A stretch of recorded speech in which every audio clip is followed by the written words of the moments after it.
Kwa majina naitwa Doto Mesha Kimatata, ni kapteni wa chuo cha mipango ya maendeleo vijijini kanda ya Ziwa Mwanza. Kwanza naanza kumshukuru Mwenyezi Mungu kwa kuweza kutongoza kwanza tulipoanza mchezo huu salama mpaka tumemalizisha salama.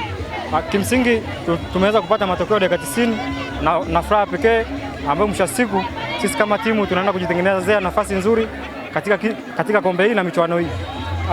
Nafikiri kitu cha msingi ambacho tunaweza kukifanya kila siku, sisi tumekuwa kila wakati tukiishi maisha ya mpira, kitu ambacho kinaweza kutusaidia kila wakati kuwa na muunganiko mzuri na combination nzuri hata wakati wa mchezo kuweza kufanya vizuri. Naitwa Paulo Lazaro, kocha mkuu wa timu ya mpira wa miguu chuo cha mipango Mwanza. Leo ilikuwa ni mechi yetu ya ufunguzi, tulikuja tumejipanga, tulikuja tuko vizuri na nielekeza vijana wangu kwenye viwanja vya mazoezi. Namshukuru Mungu kwanza kwa sababu vijana wamefuata maelekezo yote ambayo tuliyafanyia mazoezi, lakini pia sisi ni mabingwa watetezi, kwa hiyo kidogo tunakuja kwa ukubwa wake. Kwa hiyo tunajua kila mchezo kwetu utakuwa ni mgumu.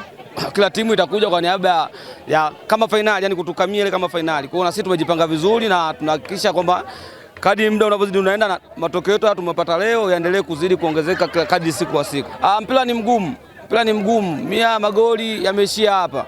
Siwezi jua tactics za mwalimu mwingine kwa sababu nakutana na makocha tofauti katika mashindano haya. Kwa hiyo sisi tunaenda kujipanga, tunaanza upya kabisa kwa sababu mpira huko hivyo. Mpira unatoka karibu umeshinda goli 8 ukaja ukakalia chuma. Kwa hiyo tunaenda kujipanga, mimi kila mchezo nachukua finali. Kwa hiyo naamini inshallah Mwenyezi Mungu akijalia tutapata matokeo katika mechi zijazo. Hamna timu inanipa wasiwasi kwa sababu timu zote zinazoshiriki mashindano haya ni timu za level ambazo ni za vyuo.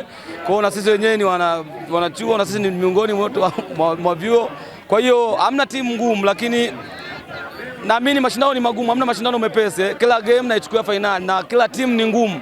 Hata hao wameweza kujaribu lakini bahati haikuwa kwao. Kwa hiyo kila timu ikija tunacheza kulingana na timu husika. Asante.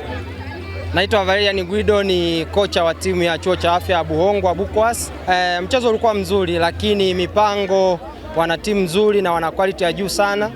Tulianza kwa kuwaheshimu, lakini tulivyobadilisha game plan tukaanza kuwasogelea kujaribu kama tunaweza tukapata kitu, ndicho kilichotufanya tukafungwa goli nyingi. Lakini wana timu nzuri na sisi tuna timu nzuri. Mechi ijayo tutajaribu namna ya kurekebisha makosa ili angalau tupate matokeo mazuri.